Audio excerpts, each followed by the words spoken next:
try again. Bonjour, aujourd'hui Omega vous emmène avec nous lors de la représentation de la comédie musicale La Belle et la Bête, adaptée du dessin animé de Walt Disney de 1991. Dessin animé qui lui-même est adapté d'un conte de Jeanne-Marie Le Prince de Beaumont, publié en 1757. Historiquement, on retrouve des traces de ce conte sous la plume d'Apulée, sous le titre Amour et Psyché, en moins de 100. Il apparaît en France dans les écrits de Gabrielle Suzanne de Villeneuve, vers 1740.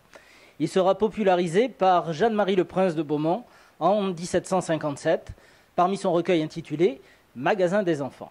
Je vous donne donc rendez-vous juste après nos commentaires sur place pour faire un point à froid de ce spectacle. Je vous dis donc à tout à l'heure.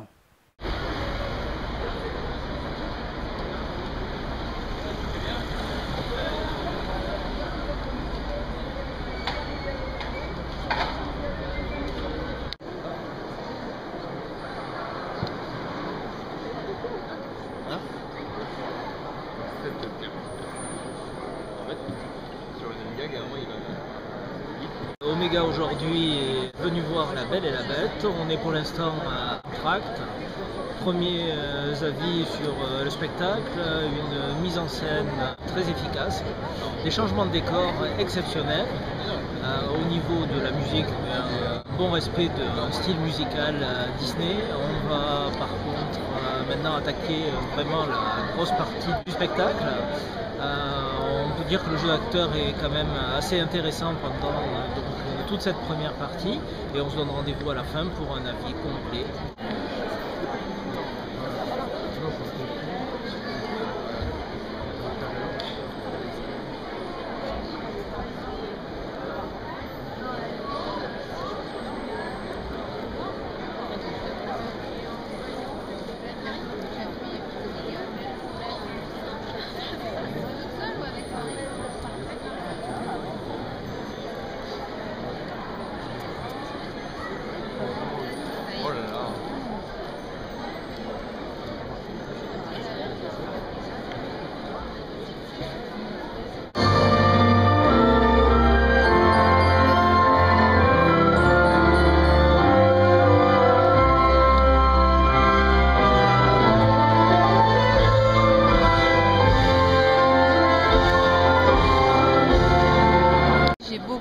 Ça reprenait bien l'histoire de Walt Disney. Les costumes étaient très jolis ainsi que les décors.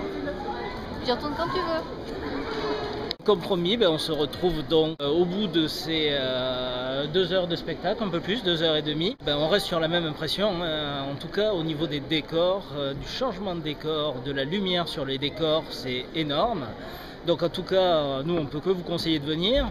Au niveau chant, chacun se débrouille très bien. Je ne suis pas un fan du Walt Disney, je ne l'ai pas vu en entier à chaque fois, mais en tout cas, apparemment je ne suis pas le seul.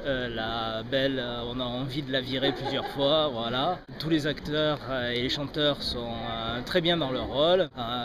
L'ambiance est aussi très très bien, il y a une très belle mise en scène. Tout ce qui est combat, danser, tout ce qui est chorégraphie de groupe est très bien orchestré et donc en tout cas nous on vous donne rendez-vous carrément à la sortie et puis on vous donnera nos dernières impressions en sortant.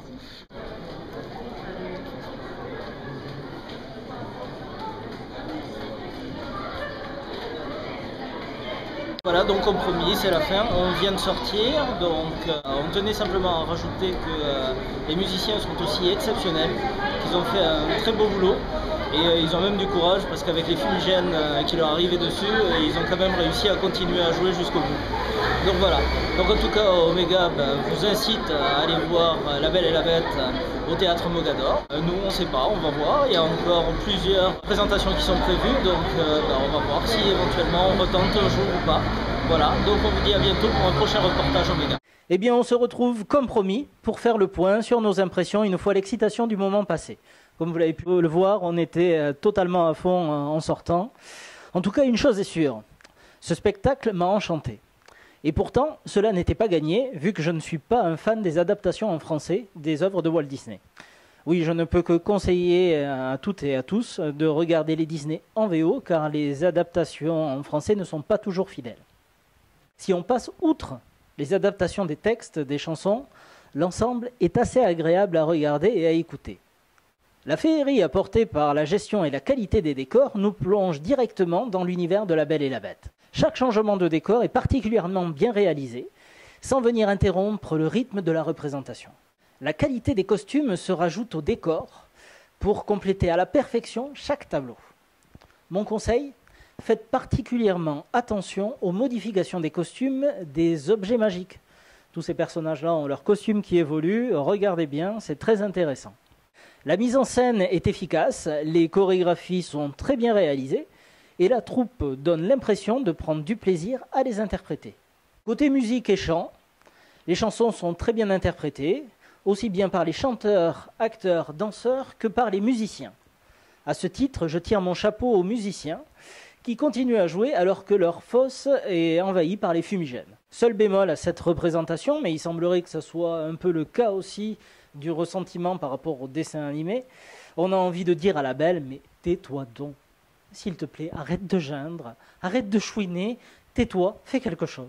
Côté comédie, les acteurs interprètent leur rôle à la perfection. Une petite mention spéciale pour l'acteur qui joue Lumière, qui est excellent dans son personnage. Voilà donc qui clôt notre petit compte rendu de la sortie au théâtre Mogador pour la comédie musicale La Belle et la Bête. Nous ne pouvons que vous inciter à vous y rendre, tellement la représentation nous a enchantés. Le spectacle est annoncé jusqu'en juillet 2014. Vous avez donc encore le temps pour vous y rendre. Nous, pour notre part, ça nous laisse un peu de temps pour pouvoir faire des économies pour pouvoir y retourner. Au passage, n'hésitez pas non plus à aller voir la très esthétique adaptation de ce conte par Christophe Gans, qui est actuellement au cinéma. Ou n'hésitez pas aussi à découvrir ou à redécouvrir la très sombre mais magnifique version de Jean Cocteau. Vous pouvez aussi regarder à nouveau le Disney, certains cinémas le proposent parfois encore en séance spéciale. En tout cas, Omega et moi-même, nous vous remercions d'avoir suivi cette première édition des sorties d'Omega. Et nous vous donnons rendez-vous pour une prochaine virée destinée à nouveau à partager vos et nos passions. A bientôt sur Omega.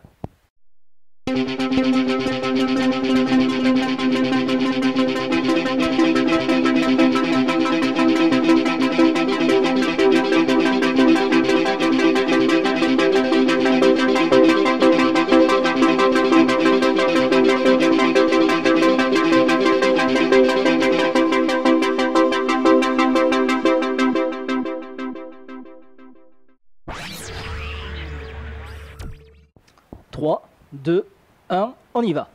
Historiquement, on retrouve des traces de ce conte sous la plume d'Apulée, sous le titre Amour et Psyché, en environ moins 200 ou 200 avant JC. Voilà. Comédie musicale. 1, 2, 3, on y revient. Et il sera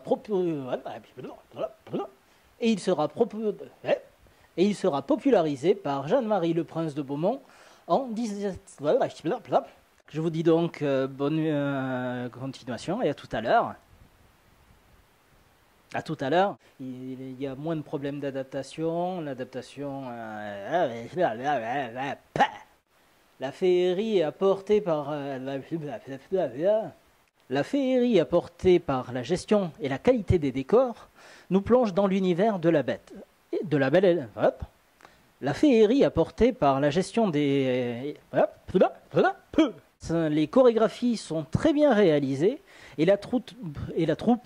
Voilà. Au passage, n'hésitez pas non plus à aller voir au cinéma la très esthétique adaptation de ce conte faite par Christophe Gans. N'hésitez pas non plus à aller voir la très esthétique... Vous pouvez aussi regarder à nouveau le Disney. D'ailleurs, certains des cinémas concernent... Voilà en fait ce qui clôt notre petit compte rendu de notre sortie au théâtre Mogador.